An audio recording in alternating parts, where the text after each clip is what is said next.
Hey, yo, everyone. It is me, JD, and we are back with our season 5 of Mayhem Media. Our first episode of season 5, and I'm very excited to be back. We have a lot of great things planned ahead for Mayhem Media, including next Friday, the 6th of March. We will be bringing back Call for the Bell live. We're going to, Wolfman and I will be doing a live episode to bring back Call for the Bell. I want to take a moment and say Marcus Fredrickson played us in. Make sure you go check out his music, reverbnation.com/Marcus Fredrickson, and share out your favorite song. And of course, our storefront at the top of the screen, bonfire.com/store/Mayhem Media Shop. We have lots of items, and we will be having a lot of new items now that I've returned. I'll be updating the storefront here in the next 2 weeks, so make sure you check back. We'll have a lot of new stuff out. Now, I'm coming on. It's just a little warm-up episode for me. I didn't get to do the Olympic coverage that I wanted. I did get to do a phone-in with Andrew Paletto on his show, Popcorn and Whiskey. I've shared out his page a couple of times, and I'll be showing out some of those episodes that I did with him. So I did get to do a little bit of Olympic coverage on his show, which was kind of cool. So he was not able to do an episode tonight, so I decided I was going to do one and finish off the Olympics with one episode at least. So let's first talk about the Olympics and the final medal count before we take it any further. Oops, sorry about that. I put that in the absolute wrong place. There we go. Sorry about that. So the final Olympic medal count, Norway wins the gold medals and the overall medals. They have 18 gold medals, and they finished with 41 total medals. They also were tied for the most silver medals with the United States at 12, and then they brought home 11 bronze medals. But Italy had the high count with bronze medals at 14. Shout out to Andrew Paletto. They also got 10 gold and 6 silver. So the home country, 30 medals. Turned out my initial prediction was right, that they would likely finish in the top 5. They did lead the medal count for a significant number of days in the Olympics, and they were in the top 3 through most of the Olympics. It was just the last couple of sports, and even they are in the top 3 in overall medals. They beat out the Netherlands, and they were tied for 3rd with the gold medals. That's the list here. The order is in gold medals, so which is why the overall medals aren't in order. So the USA, 33 total medals. We had 12 gold, 12 silver, 9 bronze. I expected us to get a few more medals, but we're lacking in some of the sports that we have in previous Winter Olympics, especially speed skating. And we didn't win some of the skiing and bobsled medals that we had a chance to potentially win also. So we did not have the best Winter Olympics, but it was not a bad one for the United States. Sorry, doing this one on my own, and when you're doing visuals and doing it on your own, then it gets crazy. So Germany, actually, let me bring that back up a minute, because Germany finished in 5th in gold medals, tied with France with 8, and they swept the 2-man bobsled, gold, silver, and bronze, and they did it in 2022 as well. So Germany had a big bobsledding Olympics, as they usually do.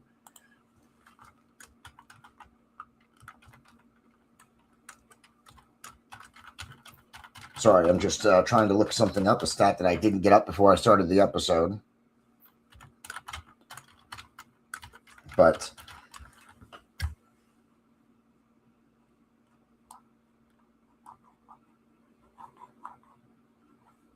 yeah, it's going to take me a little longer to look it up, so we're not going to mess with that right now. So I was looking up to see how we did normally, if this was as good as past Olympics, just so that I could be accurate.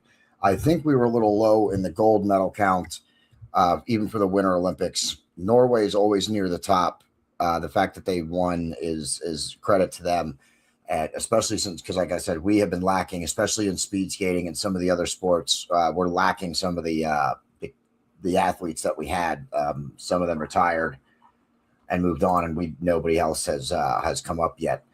I do want to talk about the speed skating, the team pursuit, for a moment, because we did win the gold medal in that, and it's a cool sport. It takes place on the long track of the speed skating. If you watched any of Andrew Paletto's episodes earlier, I discussed that in speed skating. There's a small track and a long track in speed skating.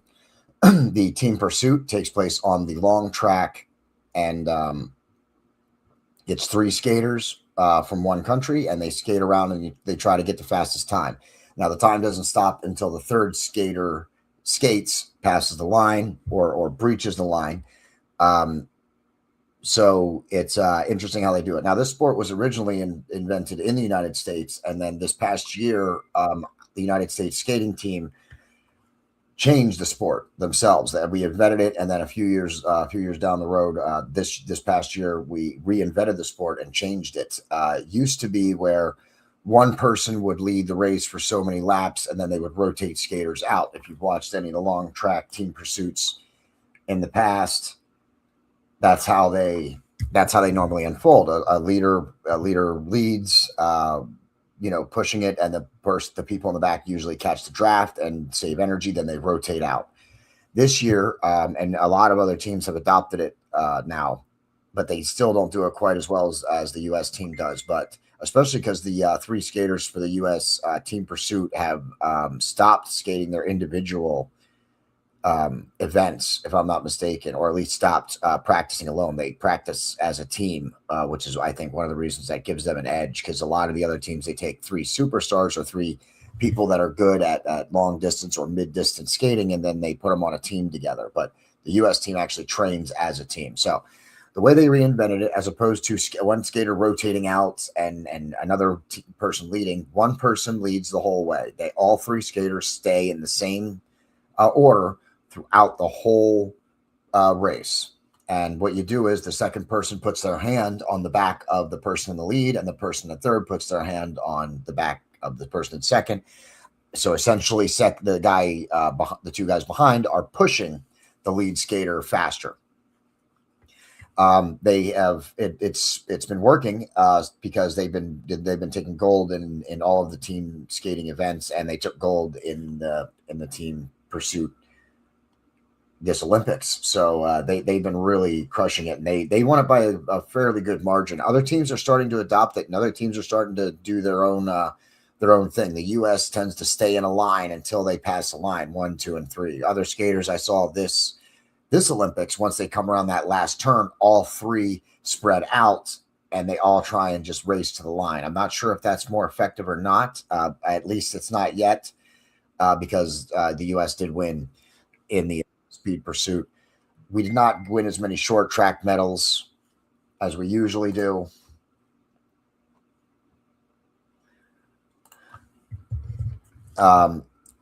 Apollo Ono, ever since he's been gone, we haven't been winning as many short track as we usually do. So that's where Norway and Sweden, they got a lot of the speed skating medals this year, and skiing, of course. They always do well in the skiing competitions. Another thing that I want everybody to check out, because it's just insane. It's in speed skating. It's called what is it? The mass event, or I'm really having trouble remembering it now. But there's 16 skaters on the ice, and it's chaos, but it's so crazy because it's actually unfolding. But when you're watching it, it's total chaos. Mass start. That's what it's called. Sorry about that, but it's not something I've seen before. I'm not sure how new it is, but it is quite a crazy sport, and I encourage everybody to go check that out. Mass start is what it's called. So all the Olympics are still on Peacock. They will be probably for at least another couple of weeks, especially since the Paralympics are now about to begin, or they might have begun. I've been moving into my new place, so I just realized I don't even have my digital background up. So there you go.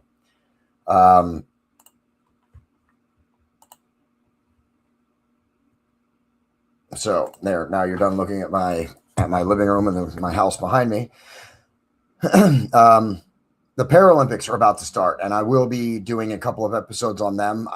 Probably not the way I wanted to, like I did for the regular Olympics. I was for both. I was going to just do watch-alongs and multiple days of coverage. I don't know if I'm going to be able to do that for the Paralympics, but I will be doing a couple of episodes. And Andrew Paletto will likely be joining me for at least one of those at some point. So look for that. I'm excited about the Paralympics just as I am about the Olympics. If you're looking for a good sport to watch, I do recommend the skating, the skiing especially. Skating and skiing are good ones. And really any of the skiing events. I know skating and skiing covers a broad event, a lot of different kind of sports, but really they're all good. So I do recommend watching the Paralympics. And I will be doing an update on those. So I'm just wanted to do a little episode here, talk about the Olympics, start to get myself back into the habit of doing these episodes and, back to podcasting. So Mayhem Media is back. Expect a lot more episodes. And this week I will be posting on our Facebook page and on our Twitter page all of the upcoming episodes and mini series and series that we are going to be putting on over the next 2 or 3 months. So look for that on our social media pages. We have a great schedule ahead. And of course, we will be doing, I'm almost certain we'll be doing WrestleMania coverage. The one and only Connor Clarkson should be making his return by WrestleMania. So we will be doing some WrestleMania coverage as well.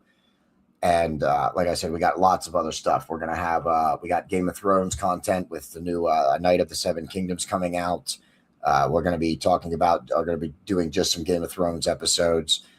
We're also going to be doing some Marvel Cinematic Universe episodes. So, and potentially even some Yellowstone Universe episodes. So we got a lot of content planned and a lot of stuff coming up in addition to what we already have been doing. So stay tuned. I hope you enjoyed the Olympics. I always enjoy the Olympics. And even though I didn't get to cover it the way I wanted to, I still got to enjoy it and watch it. So I hope everybody else did also. Leave a comment on what your favorite sport was or what your favorite moment was if you watched them. And if you didn't watch them, leave a comment as to why you didn't watch them. And I'll be back in a couple of days for another episode of some kind. I'm not sure which it'll be, but likely this weekend, whether it's for the Paralympics or something different. So getting back into the swing of things. Stay tuned to Mayhem Media. We got a lot of stuff coming up. But that's all it's going to be for tonight. Just a short little episode. I don't see any comments. So, yeah, we're going to close this out. Thank you for tuning in. Check out our storefront, bonfire.com/store/Mayhem Media Shop. Remember, we're also licensed to sell Diamond Cartel apparel. That's Austin Diamond and Scott Diamond from the Diamond Cartel. They are indie wrestlers, and we are licensed to sell their merch on our storefront. So make sure you go pick up some of that as well, because I did a pretty good job, if I do say so myself. And of course, keep a lookout for some of the new logos and new apparel that we will be releasing, because our graphic artist, Robbie H., a.k.a. Mayhem's Ecto, is responsible for a lot of these visuals and images that we're going to be putting on our apparel. And he's just phenomenal and amazing. So shout out to him as well. Wolfman and I will be definitely back next Friday for that live episode and the return for Call for the Bell. You don't want to miss that. And I will see the rest of you this weekend. Until then, I am your host, JD, and that's the end.